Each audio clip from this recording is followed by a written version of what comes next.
Pennsylvania has passed a bill promoting Bitcoin and condemning CBDCs, central bank digital currencies. And also, on the bright side, it is literally a bright, beautiful day here in Michigan. So why am I making a video on this? I know you're sick of the election. I'm sick of the election. We're tired of seeing Harris and Trump everywhere all the time, especially if you live in a swing state in America like myself in Michigan, right? It's if you're outside of America watching this video, you're probably sick of seeing it. If you're in America, you're especially sick of seeing it.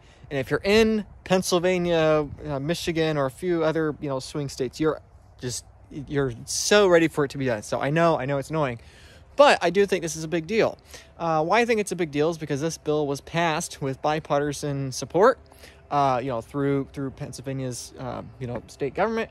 And I think it's really interesting right now that literally yesterday we have the Harris team making a coordinated campaign effort to describe Donald Trump as literally Hitler, right? I don't care what your political affiliation is, but my point is it's obviously a very heightened time in American politics. Half of the country thinks the other half of the country is communist. The other half of the country thinks the other half of the countries are all literally Hitler, fascist people. I mean, anyway, it's just a crazy time of division and rhetoric in America. Actually, I think most people in America don't have nearly that much actual division, but in the political sphere, in the from the top down, there's a lot of this rhetoric, right? I have my own opinions, but I think contrasting all of that crazy nonsense stuff with a bipartisan Bitcoin bill in not just a swing state in the American election, but the pivotal, critical swing state. Pennsylvania is, in my opinion, the most important swing state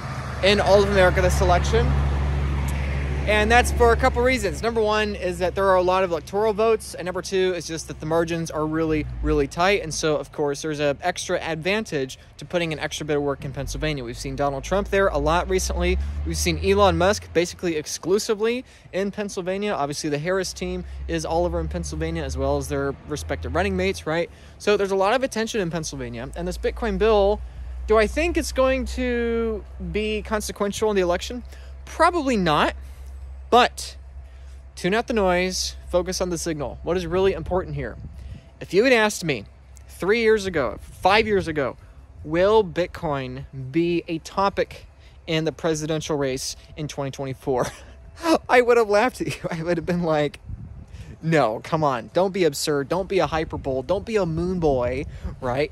Think more critically, think longer term, think in terms of decades, not years, blah, blah, blah. All the stuff I normally say in all my videos. And yet here I am making a video in my orange tie here with my robe. Don't make fun of me for my robe, by the way. It's chilly out here in Michigan, and this is what I had. I've been up all night. I've not slept. I'm kind of on adrenaline right now, pushing 36 hours or whatever. But there was a lot to do last night. I had a lot of people that needed me last night, clients and stuff. And then, of course, this Pennsylvania news that I was given this morning is also really exciting. So anyway, my point is that, is this going to be consequential for the election? No, probably not. But I think that it has been rapidly quicker than what most people, even in Bitcoin, were expecting, right? Like myself, I think probably most people that were not the quote-unquote moon boys in Bitcoin a few years ago would have said, maybe it'll be mentioned on the debate stage once, but it's not going to be a core policy. It's not going to be, a big topic in the election. And it has turned out that was very, very, very wrong, right? We had three major political entities, candidates in America, Harris, Kennedy, and Trump. And all three are coming out and trying to have some sort of pro-token, pro-digital asset, pro-Bitcoin, whatever, right? To varying degrees of success, right? Obviously, I think if we're being frank here in just strictly Bitcoin terms, most Bitcoiners would probably rank Kennedy first, Trump second, Harris third. That's probably what most of them would rank. Obviously, of course, we have Trump doing Trump coin. We have Kamala not even mentioning Bitcoin by name. And of course, Kennedy's done a couple weird things too. But my point is that the Overton window has shifted. We had Kennedy on stage making a 50-minute speech explicitly with Bitcoin, saying he wants Michael Saylor, Kate Long, Jason Lowery on his personal team, right? Three hardcore Bitcoiners that want to see Bitcoin go to 10, 20, $100 million a coin, right? It's like he wants America to buy 4 million coins, right? We have Trump, who I don't know, he didn't seem as serious, still doesn't seem as serious when it comes to Bitcoin, but still he's saying the words, he's mouthing the words, right? National Strategic Reserve, blah, blah, blah, whatever, right? My point is, even if America doesn't do anything with Bitcoin for another decade, probably just what has happened alone in this election has probably accelerated Bitcoin adoption in other smaller countries around the world by multiple years, right? Even if we don't have a presidential candidate or any form of federal, government agency in America do anything with Bitcoin for years, probably it has still accelerated Bitcoin adoption a good bit, right? And again, maybe we don't even have to assume that's not going to happen, right? With this Pennsylvania bill passing, and with both Democrats and Republicans, 100 Republicans and 76 Democrats voted to approve this bill, that's a lot of bipartisan support, supporting the idea of resisting central bank digital currencies and being in favor of Bitcoin, right? Obviously, they come to it for different reasons. Typically, the Republicans and the conservatives approach Bitcoin from a perspective of fiscal policy, of being concerned about the deficit and debt of the United States, all the liabilities, blah, blah, blah, demographics, all that yada, yada stuff.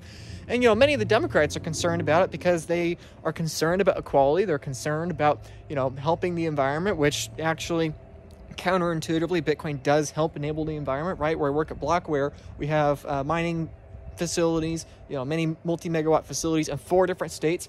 And all of those locations, the electricity costs for the local townships have gone down. And additionally, we are reusing and recycling former energy plants and infrastructure that was just sitting there lying in waste, and now revitalizing it, bringing jobs back to the area, lowering the costs. And instead of having just energy wasted into the community economically and into the environment, we're repurposing it. It gives an economic incentive for aligning these kinds of more renewable energy projects, right? So my point is that, Republicans and Democrats might embrace it for different reasons, but the fact they're embracing it together, I think, is very encouraging. And this, I think, has the very real question. I know none of us want to think about it, but it's going to happen at some point, assuming the world doesn't blow up. But the 2028 election, I know we're just trying to get through 2024. I know we don't want to talk about 2028, we're sick of it. But the reality is that 4 years from now, which is going to go by like the blink of an eye, 4 years is going to happen super quick.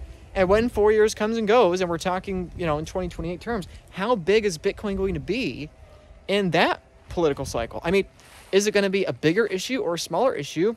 Dang, I say it's going to be a bigger issue, right? Because again, let's just go based on the betting odds right now. Current betting odds are slating Pennsylvania in favor of Donald Trump.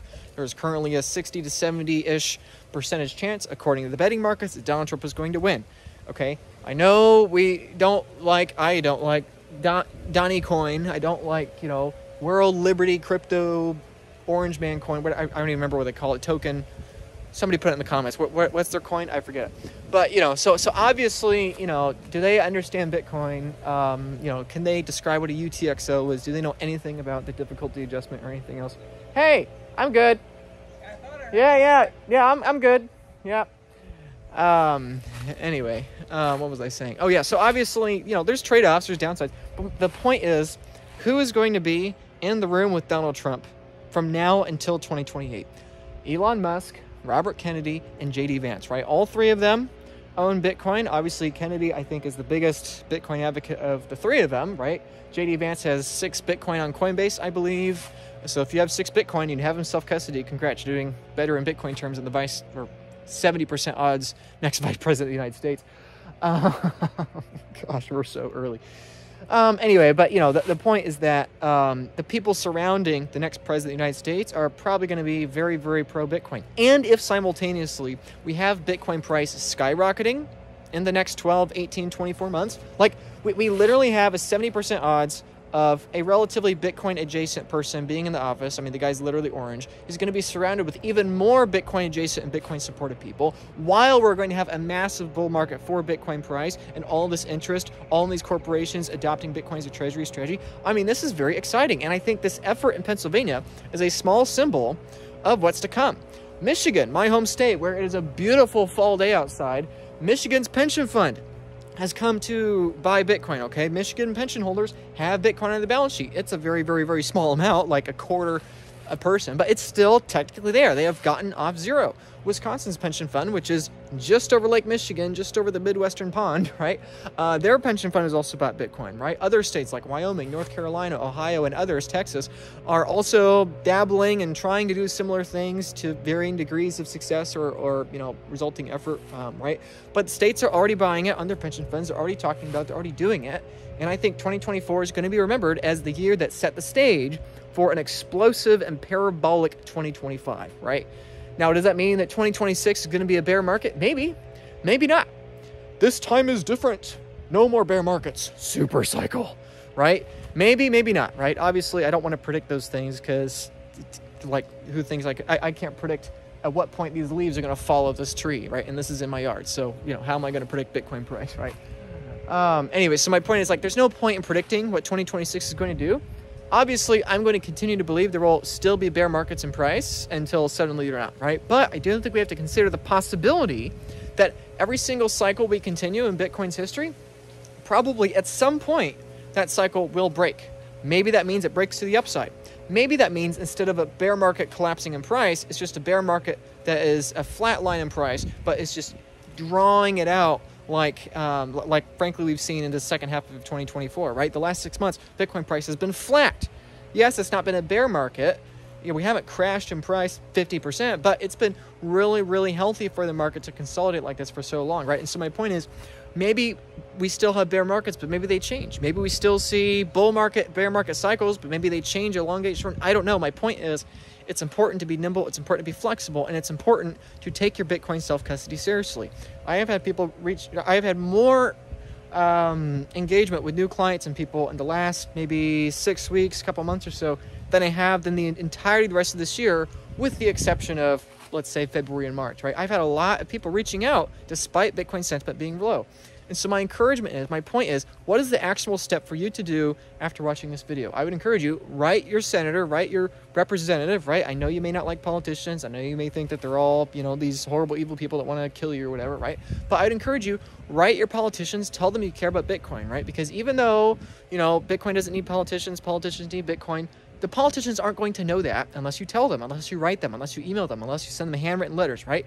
Tell them these things, that you want to see these things, and cite these other states. Hey, did you see that Wisconsin and Michigan have bought Bitcoin on their pension fund? Hey, did you see that Pennsylvania just passed this bill because they explicitly are wanting some sort of bipartisan support within 2 weeks of this consequential American election, right? Write your senators, write your people in authority, whether it's in your city, it's in your town, it's in your state, obviously the national level, good luck, right? But my point is, do what you can, where you can, with the resources you have. That's true with reaching out to your lawmakers, and it's true with protecting your Bitcoin self-custody, okay? This is the brutal, harsh truth that I've said countless times before, but I'm really afraid people aren't listening to, okay? Right now, everybody in Bitcoin has Bitcoin in paper forms, so exchanges, ETFs, all that kind of stuff, or they have Bitcoin in single points of failure custody models, right? Single SIGs, multi-SIGs, family multi-SIGs, self-directed multi-SIGs, right? And I think what most people are going to want in the near future is something in the middle, is a multi-jurisdictional, multi-sig vault with an ongoing service provider to help them buy more Bitcoin, to help them stack more Bitcoin. I've got a bunch of clients right now. Like I said, I've a bunch of new clients in the last few weeks, and all of them, I'm helping them buy more Bitcoin. A couple of them, we're on track to increase their Bitcoin stack by 30%. Other ones, we're going to double it.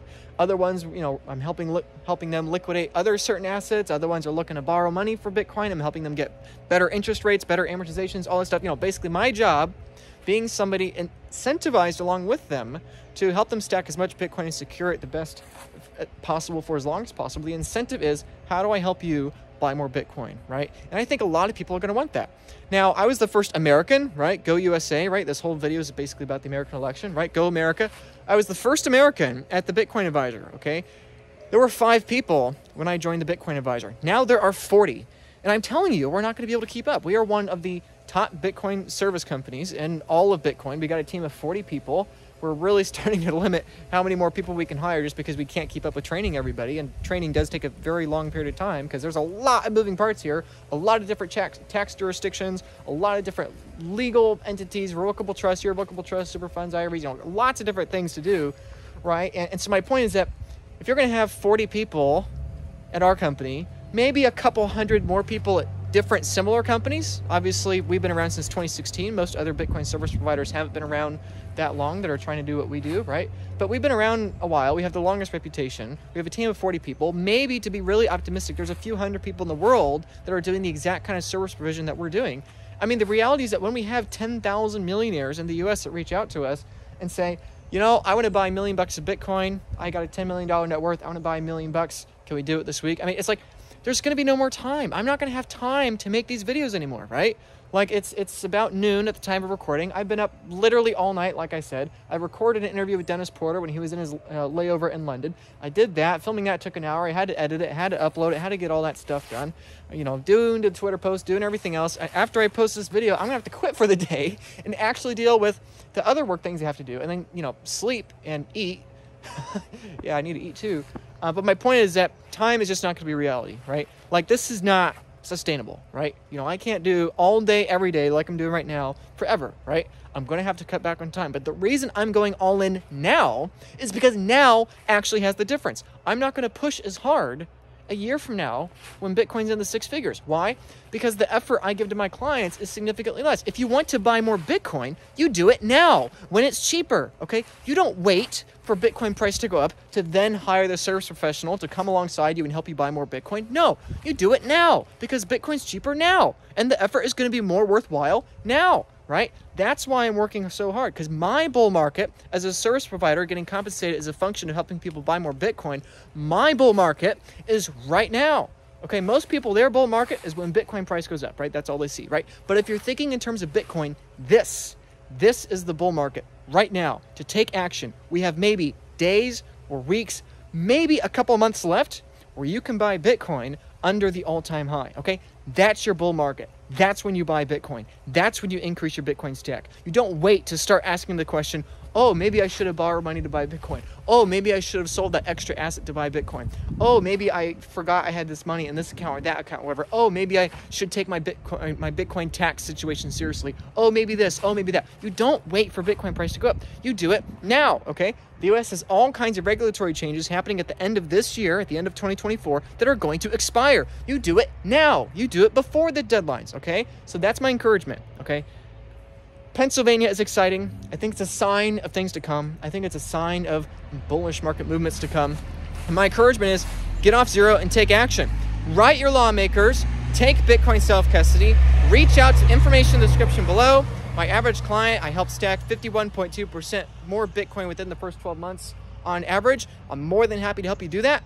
But a year from now, that percentage is going to go down. It is only going to get harder to buy Bitcoin as all the pension funds, all the states, and all the politicians are vying for the same amount of attention, for the same Bitcoin service providers, and the same number of coins. Time is finite, resources are finite, and Bitcoin is finite. So, get off zero, information in the link in the description below if you want to book a call with me, but you're not going to get me today because I'm going to go inside, take off this robe, work, and then nap.